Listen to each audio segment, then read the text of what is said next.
Assalamualaikum warahmatullahi wabarakatuh. Alhamdulillahirabbil alamin. Nasta'inu ala umuri dunya waddin. Wassalatu wassalamu ala asyrofil anbiya'i wal mursalin. Amma ba'du. Saudara-saudara sekalian, hari ini kita mulai mengkaji kitab Waraqah. Kalau saya makanya kitab Nafahat ala Syarhil Waraqah karya Syekh Ahmad bin Abdul Latif. Waraqat ini Nafahat ala Syarhil Waraqah ini menjelaskan tentang fan usul fikih. Apa itu fan usul fikih? Kajian keilmuan tentang usul fikih. Fikih dan usul fikih jelas berbeda. Bagaimana usul fikih, walaupun nanti dijelaskan di depan juga ada musonib juga menjelaskan terkait hal ini gitu. Namun supaya tidak keliru kita mengkaji di kajian ini, intinya begini, kalau fikih itu produk hukum yang sudah dihasilkan. Haram, sunnah, makruh, mubah, wajib, itu adalah fikih. Usulnya bagaimana? Penggalian keilmuan tentang dalil-dalil ijmali. Nah, itu usul. Kalau fikih ya sebaliknya, tafsili. Nah, itu fikih begitu. Nah, digali, ketika sudah digali ditemukan hukumnya, maka itu menjadi hukum, menjadi fikih begitu. Kalau bahasanya Taqiyuddin apa? Karangan itu Jam'ul Jawami itu. Bahasanya kan begini. Usul fikih itu adalah dalailul fikhiyah al-ijmaliyah. Dalil-dalil fikih yang ijmali. Nah, yang umum. Begitu. Nanti kita bahas. Baik, kita mulai saja. Qala al-musannifu rahimallahu ta'ala wa nafa'ana bihi wa bi ulumi fi darain amin. Bismillahirrahmanirrahim. Bismillahi, saya memulai, kata musannif, pada kitab ini dengan mengucapkan asmanya Allah, Ar-Rahmani yang maha pemurah, Ar-Rahimi lagi maha penyayang.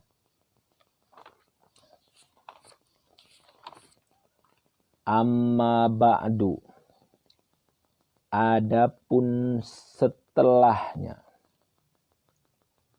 fahuwa waraqatun, ialah ini, lembaran-lembaran ini,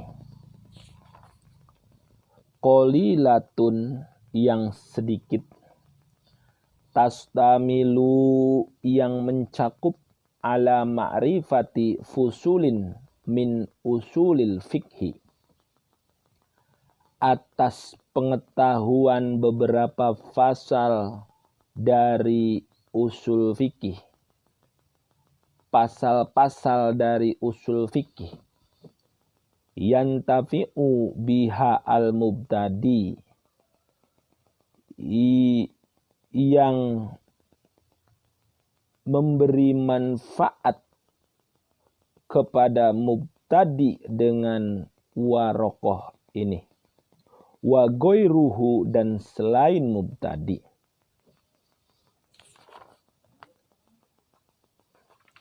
Sudah dulu. Bismillahirrahmanirrahim. Mengapa di sini musannif memulai karangannya dengan lafadz Bismillahirrahmanirrahim? Lihat jam ya, kita nggak usah lama-lama. Tiap pertemuan 15 sampai 20 menit saja ya. Lanjut. Mengapa demikian? Nah, di sini musannif di muqaddimah, lihat syarahnya.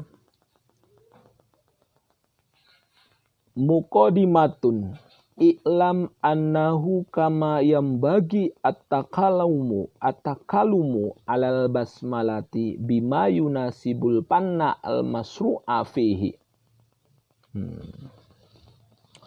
Musannif mengkaji, mohon maaf kita ulas sedikit tentang bismillah. Betapa pentingnya bismillah. Kalau demikian, apa yang menjadi produk hukum memulai suatu ayat, memulai suatu kajian dengan bismillah. Nah, ini kajian kita gitu. Karena memang kita usul fikih, maka membahas bismillah pun dari segi galian hukum. Nah, begitu.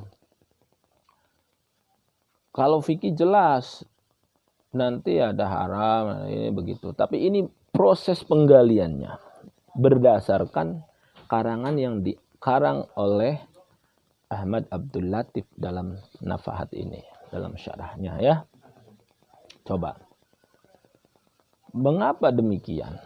Saya tidak akan menjelaskan kepada saudara-saudara sekalian tentang nahu sorob daripada bismillah. Al-ba'u harfu jarin ismi majrurun bilba. Bismi mudob, Allahi mudobun ilaih. Enggak. Saya tidak akan ke sana. Atau dalam segi tauhid, menjelaskan, menjabarkan tentang bahwa bismillah adalah semua inti daripada yang awalnya itu isi alam dunia, dikumpulkan dalam sebuah kitab yang bernama Al-Quran. Dari Al-Quran intisyarinya diambil, yaitu surat Al-Fatihah. Dari Al-Fatihah itu diambil lagi, mencakup semua dalam Bismillahirrahmanirrahim. Bahkan sampai ditarik lagi sampai ba dan titiknya ba, yaitu kembali kepada Allah. Itu dalam konsep tauhid. Saya tidak akan menjelaskan ke sana juga. Nanti itu khusus di kajian tauhid. Tapi ini karena kita kajiannya usul fikih yang mana hasilnya menjadi produk hukum, sebuah hukum, maka kita kaji berdasarkan musannif ini. Musannif diawali dengan i'lam. Nah, saudara-saudara harus tahu. I'lam ini, kita ke ilmu sorob dulu supaya saudara-saudara dan kita semua paham. I'lam ini bentuknya apa? Isim, fi'il, huruf, fi'il. Fi'ilnya fi'il apa? Amar. Amar itu perintah. Nah, di sini kita bab kajiannya usul fikih ini. Nah, di perintahnya begitu.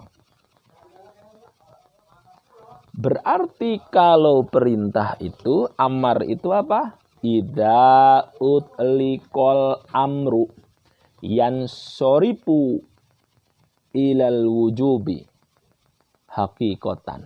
Nah, apabila dikatakan amar, perintah, maka menunjukkan kepada wajibnya.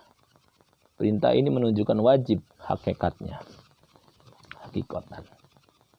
Nah, i'lam, kudu tahu kamu, harus tahu ente gitu kan.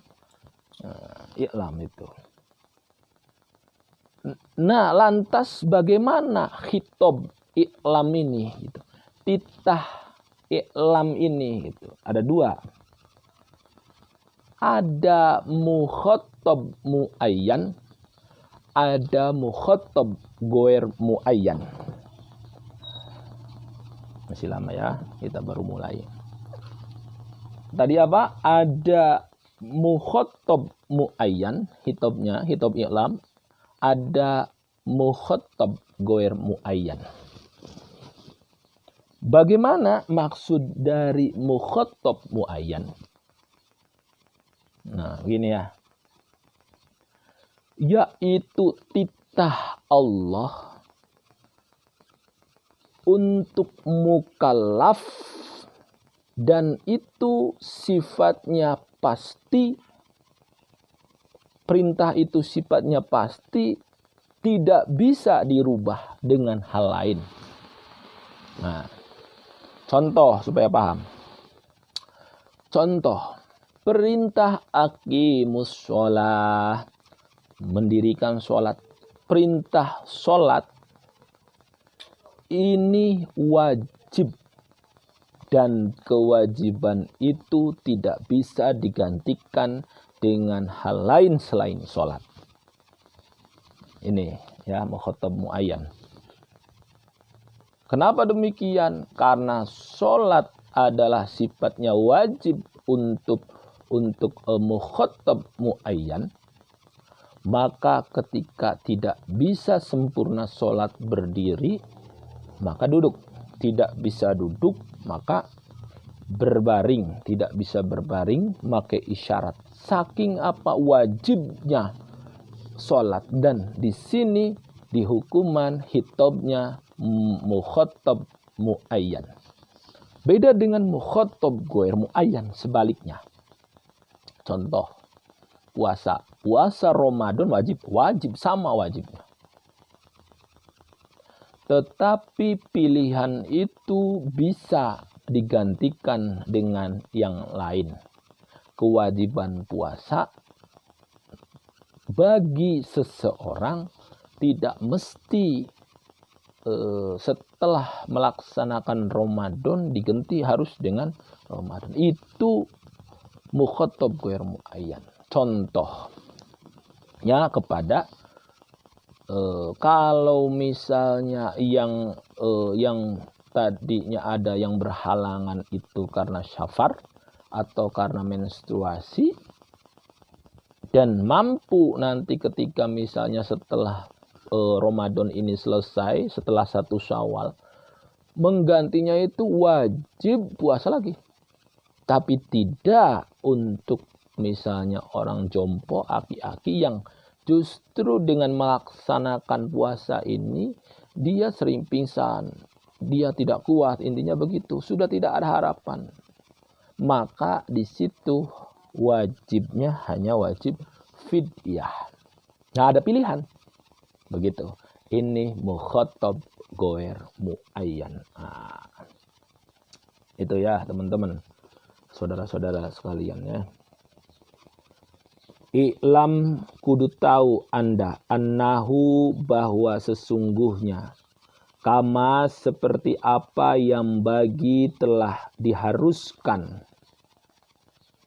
yang bagi at-takalumu, telah membahas.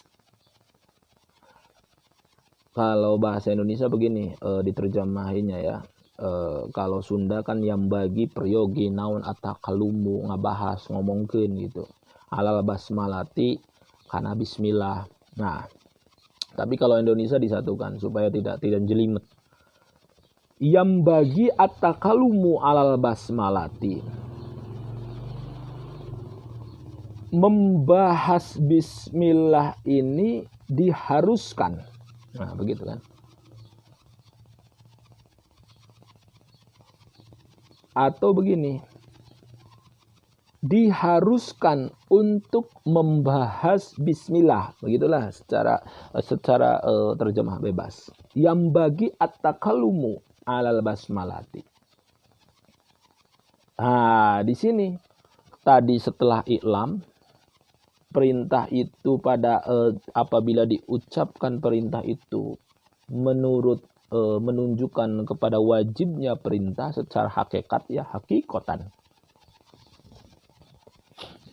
Berarti majaznya apa? Kalau perintah itu bisa yang lain. Tapi tingkat posisi yang pertama itu wajib, yang kedua itu sunnah. Mubah baru ke sana ya. Gitu. Itu tingkat amar. Sebaliknya yang bagi, nah, ya, takrif yang bagi ini hakikatun finnadbi, hakikatnya sunnah, wa majajun fil wujub. Nah, majadnya justru yang bagi ini adalah wajib. Yang bagi ini wajib. Nah, berarti musonib mengapa menegaskan bahwa tadinya i'lam yang menunjukkan hakikat kepada wajib, tapi di sini disyarahnya lagi kama yang bagi, seperti apa yang diwajibkan. Berarti bisa disimpulkan hakikatun filman dub yang bagi itu.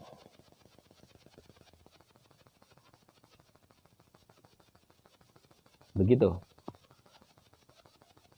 Nah, ini berdasarkan apa? Wajibnya atau sunnahnya di sini ya, wajib yang bagi ini priyogi yang bagi hakikatun filmandub ya. Berarti sunnahnya membaca bismillah. Bisa disimpulkan. Mengapa musonib dimulai dengan i'lam annahu kama yang bagi at-takalumu ala basmalah? Dari membaca dari sebuah hadis Nabi yang sabda beliau, kullu amrin dibalin la yubda'u fihi bi bismillahirrahmanirrahim fahuwa abtar, wa fi riwayatin fahuwa ajdam, wa fi riwayatin fahuwa aqta. Lihat di syarah di tengah bismillah.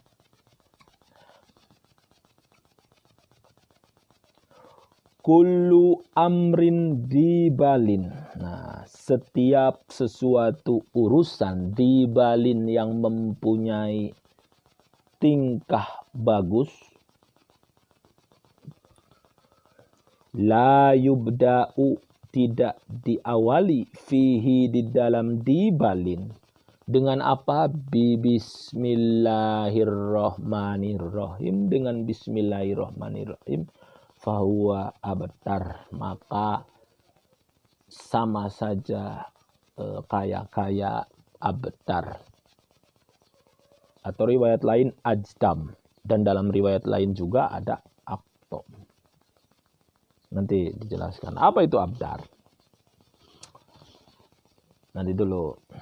Nah, berarti di sini kullu amrin dibalin, setiap sesuatu yang mempunyai tingkah yang bagus. Ngaji bagus, bagus. Mau berangkat menuntut ilmu bagus, bagus. Maka kullu amrin bismillah, la yubda'u fihi bi bismillah, tidak memulai. Misal ngaji ini kita tidak mulai dengan bismillah. Musonif ini tidak memulai mengarang kitabnya dengan bismillahirrahmanirrahim, maka kayak seperti abtar. Abdar ini apa? Abdar itu alladhi huwa maqtu'ud danbi, sesuatu atau bisa dikatakan hewan maqtu'ud danbi yang tidak potong buntutnya. Maqtu'ud danbi, ekornya itu potong. Atau dalam riwayat lain azdam, azdam itu hilang jarinya, hilang jarinya. Atau dalam riwayat lain, wa fi riwayatin huwa kal aqta, aqta itu alladhi huwa maqtu'ul yadi, potong yad. Yad itu tangan, potong tangannya. Kalau di hewan berarti tidak ada tangannya. Ada tangan enggak di hewan? Semuanya kaki, kecuali kancil katanya ada tangannya. Monyet ada tangannya gitu. Yang jelas ketika misalnya hewan ini kalau semuanya kaki berarti potong kakinya. Itu. Nah, bisa disimpulkan dengan tidak membaca bismillah kepada sesuatu hal yang bersifat bagus, maka kurang kesempurnaannya. Kurang nilai kebarokahannya. Begitu. Berarti kalau misalnya dicontohkan kita, contoh. Kita makan nasi. Kita makan, ada nasi, ada ayam, ada sop kesukaan kita, makanan kesukaan kita. Nah, lantas kita makan ini kalau tidak diawali dengan bismillah, kaya itu hilang lauk pauknya. Kalau makan nasi kenyang gak? Kenyang, sama kenyangnya.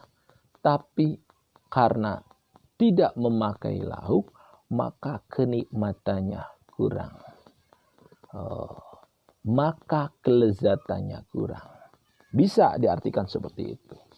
Kalau tidak diawali dengan bismillah sesuatu yang bagus. Begitu.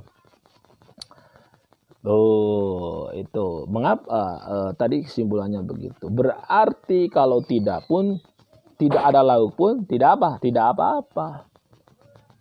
Tapi yang kata tadi kayak tidak ada kurang lezat, kurang nikmat lah begitu. Nah, mengkaji kitab apapun itu menuntut ilmu. Kalau tidak diawali dengan bismillah, maka kurang keberkahannya, kurang kesempurnaannya. Begitulah kira-kira. Ya.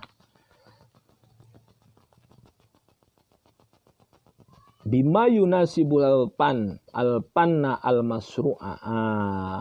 Di sini bima yunasibu, dengan sesuatu yang bermunasabah. Al-fanna al-masru'a, kepada fan al-masru'a yang disyariatkan fihi, di dalam fan ini. Mengkaji usul fikih, mengkaji kitab ini, bahwa mengkaji fan ini harus diawali dengan bismillah al-masru'a fihi, karena ini disyariatkan. Tadi dalilnya begitu, ya. Secara disyariatkan itu masyru' ini syariat, ya.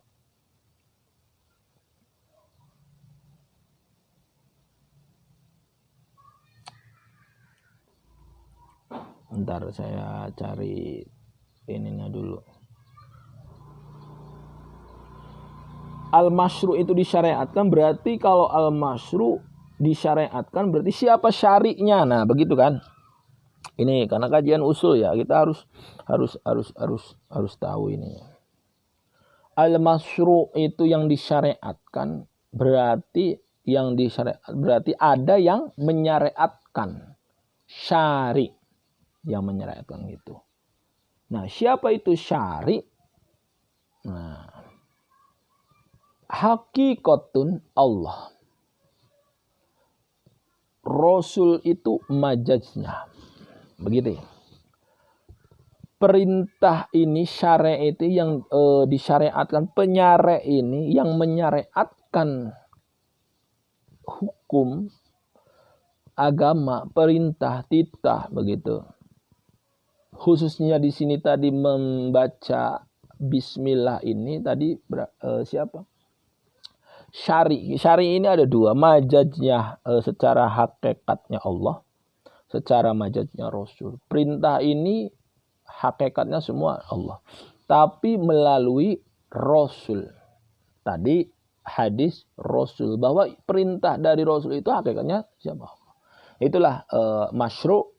Kalau ada masyru' yang disyariatkan, ada syari' yang menyariatkan. orang yang menyariatkan, bukan orang kalau di sini yang menyariatkan. Karena di sini tentang ketuhanan ya, kecuali Nabi Muhammad itu manusia ya, basyarun. Begitu. Lanjut ya. Amma ba'du fahadihi waraqatun. Sudah dulu. Nanti di pertemuan kedua kita membahas isi amma ba'du fahadihi waraqatun. Wallahu a'lam bishawab. Wassalamualaikum warahmatullahi wabarakatuh.